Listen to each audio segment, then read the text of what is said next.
Halo guys, assalamualaikum warahmatullahi wabarakatuh. Balik lagi sama Abai Rock di Ngobrol Bohong. Kali ini sekarang ada yang spesial. Kita ada co-host dadakan. Kali ini juga ada siapa teteh namanya? Nadia Damayanti. Hah? Nadia Damayanti. Damayanti. Oh, banyak ya namanya Damayanti. Oke, untuk sekarang ada sebuah sesi di mana ketegangan saya naik 1000 kali lipat guys. Karena dari tadi saya keringetan terus. Mungkin kalau misalkan diemerin udah bisa buat mandi ya.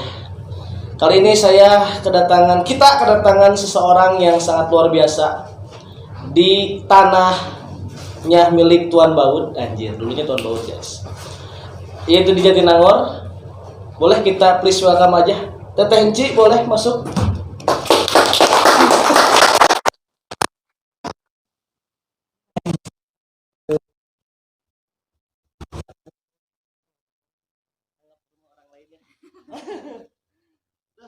Ini mau dipanggil apa nih teh? Tenci aja. Tenci aja, apa Sri Handayani, apa Yani, atau sayang aja? Oh, panggilan akrab aja biasa Tenci. Tenci, oke. Apa kabar teh? Alhamdulillah. Alhamdulillah apa dulu ini? Alhamdulillah sehat dan tetap semangat meskipun hari-hari sangat-sangat lumayan padat sih. Padat ya? Padat. Iya. Berarti benar-benar lagi sibuk apa sekarang emang? Di bidang apa dulu nih? Soalnya bidang itu banyak. Tentunya karena untuk wilayah Teteh sendiri, Kabupaten Sumedang ya ada beberapa organisasi kepemudaan yang memang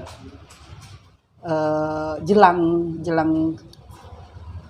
temu karya kalau untuk di Karang Taruna, Rapimda untuk di KNPI, dan beberapa organisasi seni budaya juga sedang pembenahan strukturisasi. Terus ada beberapa kegiatan-kegiatan yang kaitannya dengan Sumpah Pemuda. Jadi benar-benar sibuk banget ya? Iya. Benar-benar susah untuk membagi waktunya gitu? Sebenarnya susah nggak susah sih. Kalau dinikmatin ya, kalau dikalkulasikan 24 jam itu paling istirahat 3 jam 4 jam. Sisanya untuk kegiatan-kegiatan. Dari 24 jam tidur cuma 3 jam 4 jam. Iya. Jadi ngejar Pak Habibie gitu ya? Enggak juga sih. Gitu soalnya. Tidurnya. Emang Teteh sekarang sibuknya di apa aja sih sekarang? Kalau untuk saat ini kebetulan karena Teteh aktivis di seni budaya, memang betul adanya karena jelang Sumpah Pemuda. Yeah. Jadi ada beberapa organisasi yang akan mengadakan kegiatan-kegiatan kaitannya dengan Sumpah Pemuda. Kalau untuk kebencanaan sendiri, karena kebetulan Teteh juga aktivis di kebencanaan. Sekarang karena Teteh salah satu pengurus di forum koordinasi potensi pencarian pertolongan daerah yang mana kaitannya dengan SAR. Jadi tidak begitu riweh seperti kalau misalnya lagi banjir. Nah, kalau banjir longsor kan itu kan pasti ada orang yang hilang, ada korban jiwa. Itu pasti Basarnas turun. Kalau sekarang lebih ke rekan-rekan dari BPPD atau PEPRD yang turun karena karhutla. Kebakaran hutan yang kayak gitu-gitu, jadi nggak begitu banyak turun, paling lebih ke nyimak informasi-informasi yang kemudian Teteh share ke masyarakat yang mudah-mudahan bisa bermanfaat atau bisa menjadi kayak semacam penanggulangan di diri gitu. Oh ya, jadi biar buat nge-reminding diri sendiri gitu kan. Kalau untuk perihal kepemudaan lebih sering misalnya datang ke desa-desa karena kaitannya Teteh untuk wilayah Kabupaten Sumedang adalah koordinator hubungan lintas organisasi. Jadi ada beberapa desa, bukan cuma di Jatinangor, di beberapa kecamatan yang minta Teteh untuk sharing ya, lebih ke sharing. Harus seperti apa sih menjadi seorang pemuda itu gitu. Dan untuk di wilayah Teteh sendiri ada beberapa desa juga kebetulan di FKKT juga baru dibentuk ya. Sosialisasi ke tiap desa bahwa sekarang Jatinangor punya wadah. Karang Taruna punya wadah tempat konsolidasi, kolaboratif, sinergitas dan konsultif untuk Karang Taruna tiap desa gitu. Berarti Teteh udah skupnya udah masuknya kabupaten. Iya, kabupaten. Nah, untuk kita berbicara pemuda nih Teh, dari segi kepemudaan apa yang bisa Teteh kemukakan atau tanggapan Teteh tentang potensi pemuda-pemudi yang mungkin khususnya di wilayah Teteh mungkin Jatinangor gimana gitu, ada potensi apa gitu? Unik sih ya, kalau bahas Jatinangor itu unik. Kenapa di sini bilang Teteh bilang unik? Jatinangor itu miniaturnya Indonesia. Ya. Kenapa Teteh bilang miniaturnya Indonesia? Kita bisa tahu lah ya, bukan rahasia lagi bahwa Jatinangor itu PTN-nya lumayan banyak, yang mana di situ dari berbagai wilayah, berbagai provinsi, dari Sabang sampai Merauke lah ya, dan itu berdampak ke dinamika ke pemuda-pemuda yang ada di Kecamatan Jatinangor khususnya, berdampak lah tentunya karena kultur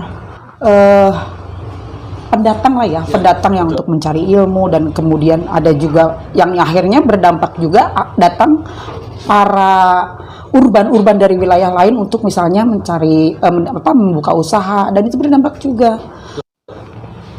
Mau nggak mau ada beberapa kultur atau bahasanya ya, tradisi di Kecamatan Jatinangor yang dari dulu tuh agak mulai berubah. Bukan terkikis ya, tapi lebih tepatnya mulai ada penambahan kultur, penambahan tradisi, dan ini PR besar buat pemuda-pemuda wilayah, yang mana kita tahu bahwa pemuda itu secara undang-undang ada regulasinya, di Undang-Undang Nomor 1 Tahun 2009, Nomor 40 lah ya, di situ. Ini tugas pemuda, yang mana kalau pemuda itu kan ada 4 nih fungsinya pemuda itu: agent of change, agent of control, agent of development, agent of pembangunan, perubahan. Nah di situ Emang sebenarnya pemuda itu kan menjadi ujung tombak dari setiap wilayah sebenarnya. betul. Karena emang kalau tanpa pemuda emang negara nggak akan bisa jadi Nggak apa-apa akan sebenarnya bisa. gitu kan. Nggak akan bisa. Kayaknya Jatinangor itu banyak diakuisisi oleh warga asing dalam segi ekonomi dan perekonomian. Nah sebagai usaha dan perekonomian. Untuk kan banyak yang datang nih gitu kan, kayak menurut Teteh itu kan urbanisasi gitu, dan banyak yang bikin usaha gitu kan. Ya, at least sekarang kan di Jatinangor banyak kosan-kosan gitu kan, otomatis usahanya bukan milik orang Jatinangor nih gitu kan. Terus tanggapan itu untuk sebagai warlock itu apa? Gini, agak keberatan kalau misalnya ada bahasa akuisisi ya. Iya. Agak keberatannya kenapa? Kita balik lagi, fungsi kita sebagai pemuda ada 4. Berarti di sini kita dituntut di agent of development-nya, yaitu fungsi kita sebagai pemuda yang harus siap menerima adanya perubahan-perubahan pembangunan. Berarti di situ kita harusnya semestinya menerima, ginilah bahasa, karena kebetulan Teteh BPD ya, sebelumnya BPD dan masih di forum BPD juga, kita tidak akan bisa menolak adanya dorongan orang luar masuk ke wilayah kita, atau kita tidak akan bisa menolak adanya infrastruktur di wilayah kita. Nah, kita menyikapinya harus seperti apa gitu. Berarti kita harus merangkul, menerima perubahan tersebut, dan kemudian kita masuk untuk bersinergis, combine collab, yang mana di situ akan timbul simbiosis mutualisme, tapi tetap dengan kita sebagai pemuda yang tentunya punya jiwa nasionalis ya. Di situ kita harus bisa menjadi kayak semacam pagar juga untuk negara kita. Jangan sampai si globalisasi tersebut itu begitu masuk lebih dominan, tapi harus ada balancing. Kalau bahasa mitigasi, atau karena Teteh juga aktivis lingkungan, kalau di bahasa mitigasi lingkungan ini, pemuda ini adalah bibit-bibit unggul. Ya, betul. Bibit-bibit unggul, dan wilayah kita ini adalah medianya. Nah, si pembangunan serta orang-orang yang ikut usaha di wilayah kita itu, ambillah bahwa mereka itu adalah cuaca, iklim. Nah, berarti kita harus seperti apa nih? Berarti yang harus kita rawat adalah medianya juga si bibit unggul tersebut. Ya, dengan cara apa? Dengan cara berarti pupuknya dan lain-lainnya. Jiwa nasionalis kitanya gitu. Jadi misalnya contohnya nih, ada banyak nih, punten lah bahasa barbarnya tuh, pendatang-pendatang pada bikin usaha nih di kita, bikin kos-kosan gede. Apalagi sekarang kita tahu bahwa di Jatinangor udah mulai ada Starbucks lah ya. Satu wilayah ketika ada satu usaha yang brandednya lumayan go internasional, pasti otomatis wah ini udah deket banget nih. Apalagi Jatinangor udah masuk di kawasan perkotaan Jatinangor ya. KPG perdanya udah turun. Semestinya kita sebagai pemuda harus bisa mempersiapkan diri mau nggak mau kita akan nggak bisa nolak adanya perubahan ini. Berarti kita harus mempersiapkan diri, perbekalan di diri kitanya. Kayak macam nih, ada istilah, kita bisa mencintai langit, tapi kita juga harus mencintai bukan cuma sekedar langitnya saja, tapi juga kita harus bisa mencintai cuacanya, mempersiapkan diri iklim apa setiap periodiknya itu akan ada. Ada istilah Soekarno tuh, beri aku 1000 orang tua akan kucap dari alamnya, betul, beri aku 10 pemuda saya akan kujangan dunia. lah itu kan tercetus menjadi motivasi buat kita. Jadi kalau dibahas secara gamblang itu perbandingan antara 1000 orang tua dengan 10 pemuda yang menggagas untuk pembangunan itu kan berarti adalah generasi sebelum kita ya. Betul. Berarti kita ini adalah 10 diakumulasi itu 10 pemuda yang ada di sana. Berarti kekuatan lah, secara kekuatan, secara produk penyulaitnya kita harus bisa lebih gitu. Kita nggak bisa nolak. Biar lebih maju ya. Iya, berarti kita harus bisa menerima, merangkul, mengkolaborasi, bersinergis. Apa ini contoh sederhana? Ada beberapa pembangunan di wilayah kita, kan bahas masalah wilayah Jatinangor lah ya. Contohnya ada beberapa titik pembangunan. Tugas kita apa sih pemuda? Kita masuk ke sana. Berarti perbekalannya kita harus bisa punya potensi yang ada, yang dibutuhkan mereka. Dengan tetap kita menjaga wilayah kita dengan kulturnya itu di agent of development-nya, di agent of kontrolnya kita sebagai pengawas. Itu penting. Karena memang ada 4 tugas berat pemuda itu untuk menjadi seorang bibit unggul untuk negara kita, karena pemuda itu adalah generasi penerus bangsa. Dan negara ini tolak ukurnya maju atau tidaknya adalah dari pemudanya. Betul. Kualitasnya seperti apa pemuda itu menentukan nasib bangsa ini gitu. Terus pembaharuan nih di poin keempat, change of the pembaharuan. Tentunya kita akan selalu menerima pembaharuan itu, dari perubahan itu. Kalau kita nggak mau menerima adanya pembaharuan, misalnya kita nolak adanya pembangunan, adanya warga luar, urban luar masuk ke wilayah kita, nggak akan maju kita. Betul. Monoton. Jadi kita harus siap bersinergi sama siapapun yang datang. Sama kasarnya, bukan kasarnya, kalau bahasa Sundanya tuh kita harus siap untuk ngigelan zaman juga kan. Iyalah, karena emang perubahan itu jangankan untuk sebulan 2 bulan, kan emang setiap hari pun bisa berganti gitu kan. Untuk baik itu seperti kata Teteh tadi, cuaca gitu kan, terus kulturnya aja udah bisa berubah gitu kan, dikit demi sedikitnya gitu kan. Nah, untuk sekarang kan si Jatinangor ini kan terkenal sama kota pendidikan. Nah, menurut Teteh sebagai tokoh utama lah, yang Teteh kan lahir di Jatinangor nggak? Bukan. Karena kebetulan mamah sih yang asli, ibu Teteh yang asli orang Jatinangor. Kebetulan keterikatan dinas. Ketika bapak Teteh dinas di Jawa Tengah, mamah kan ikut juga nih, ikut ngelahirin di sana, ngebrojolin Teteh, balik lagi ke Jatinangor. Pas Teteh usia 7 bulan, bawa ke Jatinangor, udah gede besar. Tapi dari kecil di sini. Iya. SD Jatinangor. SD Jatinangor. Jadi secara langsung emang kuliah juga di sini. Jatinangor juga. Ya. Oh. Terus tanggapan Teteh dengan zaman dulu sama sekarang bedanya apa sih? Oh, jauh banget lah. Jauh banget. Dulu kita belum ada PTN. Pertama kali PTN yang ada di Jatinangor itu adalah Ikopin. Jauh lah ya, jauh. Ya secara gimana, orang pendatangnya belum begitu banyak. Apa sih, fase berganti, roda berputar dan zaman pasti berubah. Itu berdampak ke pola pikir, kultur, serta style hidup kita. Bahkan ke perform juga akan berubah. Betul. Jauh banget. Berasa nggak sih Teh? Iya, berasa banget. Contohnya hal yang sangat ini ya, yang sangat berasa banget. Kalau dulu kita nggak pernah ngalamin yang namanya ada bencana longsor, kita nggak pernah ngalamin yang namanya banjir sampai 5 desa, khusus Jatinangor ya, kita bahas masalah khusus Jatinangor. Kalau sekarang kita ngalamin hal tersebut, kita ngalamin yang mana, tahu lah, bukan rahasia umum lagi bahwa Jatinangor itu masuk ke kawasan Cekungan Bandung, ada sejarahnya, dan itu sekarang udah mulai berasa.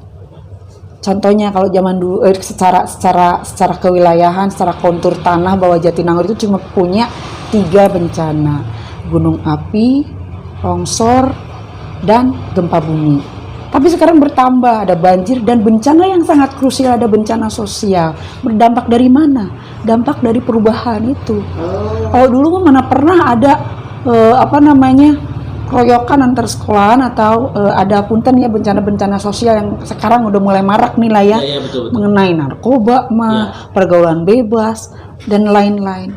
Itu sih yang sangat signifikan. Kalau di bencana sosial, kalau di bencana alamnya, kita udah ngalamin bencana 1 kecamatan 5 desa terendam udah pernah ngalamin, longsor juga udah. Itu sih.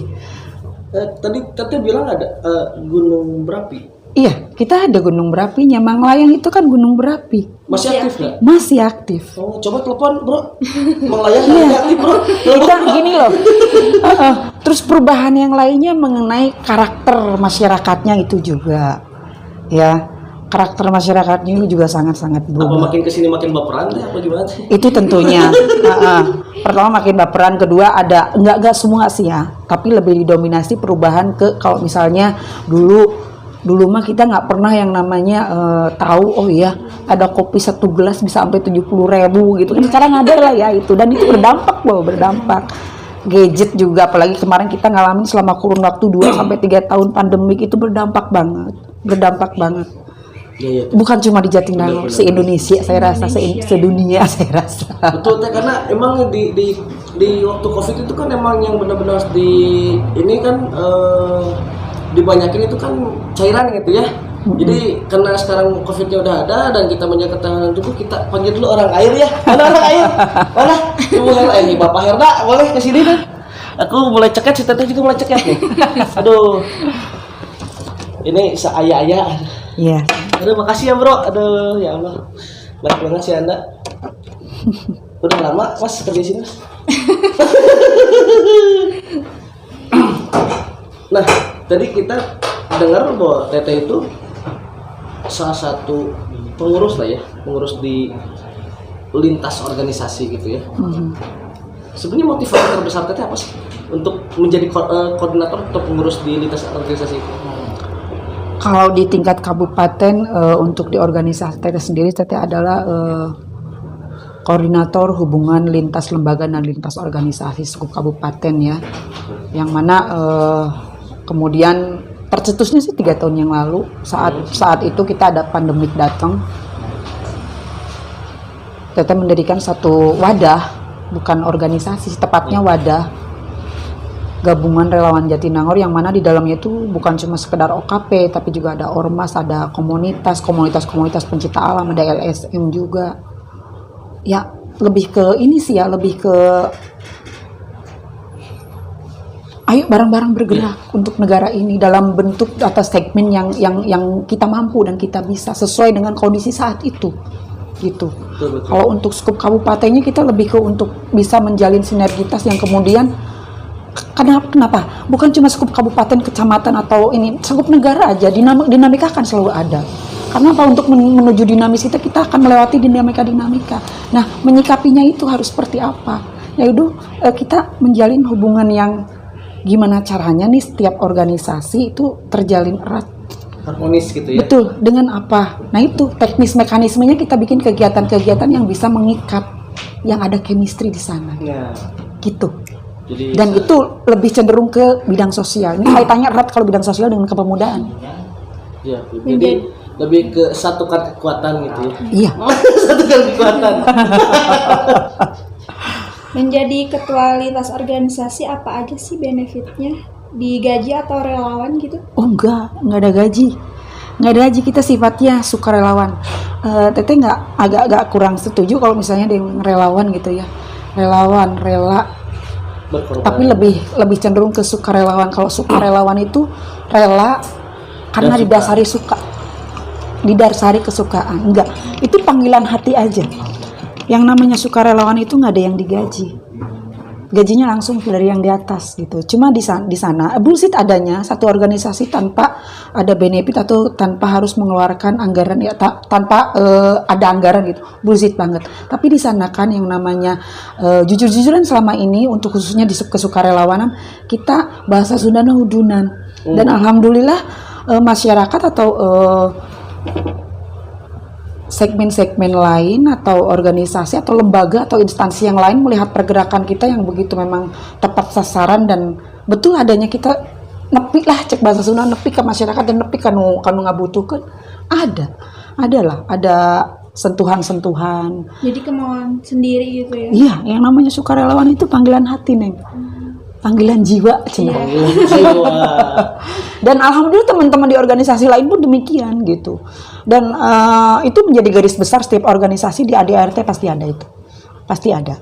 Atas dasar panggilan ini. Ya sekarang gini lah ya, ada beberapa organisasi yang memang dianggarkan oleh negara. Itu beda lagi. Kalau kami sih organisasi kayak misalnya beberapa organisasi besar lah ya di negara ini itu ada, tapi dari organisasi sendiri gitu, nggak dari pemerintah. Maaf, Gitu. Teteh kan udah berkeluarga. Ya, Lebih memprioritaskan yang mana, keluarga atau organisasi? ini pertanyaan berat tapi harus dijawab. Ketika kita intens atau fokus di satu bidang, pasti ada hal lain yang dikorbankan. Ya jujuran, ada yang dikorbankan. Waktu bersama keluarga menjadi sedikit, bersama anak jadi sedikit, dan memang jujur-jujuran Teteh udah bukan nazar sih ya, lebih tepatnya bicara ke diri sendiri, dan ini bukan rahasia lagi, Teteh udah mengabdikan waktu dan kalau bahasa nasionalisnya jiwa raga ini untuk negara gitu. Perbedaannya bakti negara, ngabdi negara, bela negara. Kalau Teteh lebih cenderung ke bela negara karena nggak digaji. Kalau ngabdi bakti itu pasti ada gaji. Jiwa ragaku untuk negara itu. Jadi lebih kayak ini ya Teh. Kayaknya Teteh sering nongkrongnya di koram kayaknya Teh ya. Soalnya itu jiwa ragaku untuk NKRI dan terus Esa bilang dua terbilang gitu. Iya betul, ada yang dikorbankan. Ketika Teteh fokus di organisasi banyak ya, ada kepemudaan, ada seni budaya, ada lingkungan, ada literasi dan lain-lain. Minim. Waktu untuk keluarga itu cenderung hilang hampir 60%. Jadi lebih fokus ke sini, Iya betul. ke organisasi. Ada kepuasan tersendiri dan kepuasan itu menjadi candu. Ketika gini ya contohnya ya, untuk di bidang kemanusiaan aja, kita bisa bantu orang. Terus orang tersebut begitu puasnya kita bantu. Ini dari raut wajahnya, dari gesturnya dia mengucapkan terima kasih, terus didoain kita kan. Dia doain hatur nuhun neng geus muga sing panjang umur berkah dan lain. Itu menjadi candu buat kita dan ingin lagi. Jadi happy gitu ya. Iya, ada kepuasan tersendiri secara batin gitu. Ada. Dan Jadi itu benefit yang tidak terbayarkan. nggak bisa dihitung secara nominal. Jadi kalau misalkan ini total organisasi Teteh ada berapa sih? Kalau misalkan dihitung. Apa ini maksudnya? Maksudnya kan itu Teteh masuk dengan organisasi-organisasi gitu kan. Ya. Teteh bergabung sama beberapa organisasi total gitu. Apa semua disatukan karena emang dalam satu lintas organisasi gitu apa gitu? Untuk organisasi Yang lebih banyak berkecimpung gitu. oh yang lebih banyak berkecimpung. Teteh lebih senang di pembidangan sih ya. Kalau dihitung ada berapa organisasi yang ada di badan Teteh? Lebih dari 15 juga gitu. Cuma di sini Teteh lebih hitung kok ada bidang seni budaya, ada bidang lingkungan, ada bidang kepemudaan, ada bidang mengenai desa-desa. Gitu, desa-desa kaitannya dengan basically Teteh ada Teteh kebetulan awal mula berorganisasi itu di organisasi Forum Komunikasi Putra-Putri TNI Polri dan Purnawiran TNI Polri. Dan kemudian di Forum Badan Permusyawaratan Desa. Yang basically-nya Teteh adalah BPD sebelumnya, dan kemudian di kepemudaan karena Teteh sebelumnya pernah menjadi ketua Karang Taruna, pernah masuk di strukturisasi FKKT juga. Nanti Teteh sering berbagi sharing ilmu, dan barangkali akhirnya teman-teman di kepemudaan melihat kali ya, oh ya si Tenci ya sering diajakin atau dimintain tolong untuk Teh bantuin ini, Teh sharing dong gitu. Dan itu akhirnya masuk juga gitu Teteh di MPKT di beberapa Karang Taruna gitu. Untuk di wilayah desa Teteh sendiri gitu, di desa Hegermana ada Teteh masuk di MPKT gitu. Berarti banyak banget ya organisasi yang Teteh rangkul mungkin ya. Iya. Itu kira-kira selama saking banyaknya organisasi itu nih, kira-kira yang berkesan tuh yang mana aja sih? Yang paling sangat berkesan itu jujur-jujuran ya di lingkungan kebencanaan dan kepemudaan. Paling ini kaitannya erat antara lingkungan bidang kelingkungan kebencanaan dan kepemudaan. Sosial sih kaitannya dengan ketika kita bahas atau papari mengenai pemuda pasti erat kaitannya dengan sosial. Dan ketika kita bahas mengenai sosial luas. Sosial itu luas banget. Bukan cuma sekedar di masyarakat tapi juga di lingkungan, mengenai alam dan lain-lain. Erat banget. Gitu. Kan Teteh masuk gabung relawan Jatinangor, itu suka ada pelatihan-pelatihan gitu dan melibatkan masyarakat nggak sih? Oh ya tentu, bahkan cenderung anak-anak muda, masyarakat kepemudaan. Kami dirikan waktu itu, ini punya sejarah sih, tepatnya punya sejarah. Saat itu pandemik pertama ya, zaman PSBB. Ada salah satu instansi, salah satu desa di blokade sampai zona hitam, salah satu instansi pemerintahan di blokade zona hitam. Karena kebetulan Teteh di organisasi utama lah ya, di Forum Komunikasi Putra Putri TNI Polri atau disingkat FKPPI, diminta oleh instansi tersebut, gimana dong gerakannya nih, kita ada salah satu instansi yang saat itu Polsek di blokade zona hitam karena banyak banget yang kena terdampak menjadi penyintas untuk karena keterikatan lah ya, karena di situ kan Forum Komunikasi Putra Putri TNI Polri. Nah, tapi akhirnya punya pikiran sama temen-temen nih, saat itu ada beberapa teman kita, ada 4 orang lah ya. Yuk kita bikin kayak wadah untuk bisa mengabdi dan membantu menanggulangi mengenai bencana yang ada di negara kita, itu COVID saat itu. Kita bersinergis. Nah dari situ sih awalnya, dan kita merangkul semua organisasi, baik organisasi kemasyarakatan pemuda, organisasi masyarakat, lembaga sosial masyarakat, komunitas-komunitas pencinta alam. Selama hampir 1,5 tahun selama pandemik itu kita, yang sangat berkesannya saat itu saat puncak ya. Kita bergerak bukan cuma sekedar ormas-ormas, tapi juga organisasi kepemudaan Karang Taruna di beberapa desa, terus pencinta-pencinta alam. Kita pernah ngalamin yang namanya dalam satu hari kita mengevakuasi jenazah penyintas itu sampai 5-7 kali. Sehari itu? Dalam satu hari. Kita sampai melibatkan beberapa yayasan-yayasan yang memang bergerak di bidang kemanusiaan. Nganterin oksigen itu sehari bisa 10-15 kali lebih. Sehari itu? Ya, dan itu kita bergerak bareng-bareng. Berarti benar-benar tiap hari itu emang Teteh dan tim itu mobile? Dan ada yang standby mungkin untuk konseling mungkin ya? Sampai kita saat itu difasilitasi oleh kecamatan, ada sekretariat di sana. Posko lah ya, posko. Dan itu kami bergerak yang akhirnya bukan cuma di skup kecamatan Jatinangor aja. Ada di kecamatan Tanjung Sari, Pamulihan, Sukasari, dan Cileunyi, juga Cimanggu, bareng-bareng kita.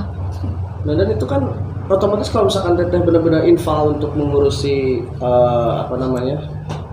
bisa dikatakan itu sebuah pandemi ya, pandemi gitu kan. Otomatis kalau misalkan Teteh dan tim infal dan bersentuhan langsung, kan emang penyebaran bisa lewat sentuhan gitu kan, apa ada yang kena gitu atau gimana? Oh jangan dikira saat itu kita mendapat angka grafik grafik kan ada ininya, ada fluktuasinya. Itu turun loh pergerakan kita, tidak maksudnya sampai masuk media. Dengan adanya pergerakan relawan-relawan untuk bantu penanggulangan pandemik itu, kita turun drastis untuk Kabupaten Sumedang itu. Yang tadinya zona merah menjadi zona kuning, yang kemudian zona hijau di beberapa wilayah gitu. Kita bukan cuma sekedar kita bantu evakuasi atau kita bantu juga kunjungan by data by name gitu, by name by data by address, kita kasih vitamin dan lain-lain. Kita juga penyemprotan disinfektan, dibantu lah oleh saat itu Satuan Brimob Polda Jabar, TNI Polri, juga instansi-instansi pemerintah. Pada saat itu memang sinergisnya benar-benar luar biasa, kena gitu ya, luar biasa. Kalau Teteh boleh bicara secara barbar, pandemi saat itu membawa berkah buat organisasi-organisasi. Akhirnya terjalin sinergitas yang begitu harmonis. Dan saat masa pandemik gelombang kedua, negara kita kan dapat bencana Semeru meledak ya. Iya. Bukan meledak sih, erupsi, Jatinangor lah pertama kali kirim, mengatasnamakan Jatinangor, mengatasnamakan Jawa Barat, membawa pasukan ke sana. Itu Jawa Barat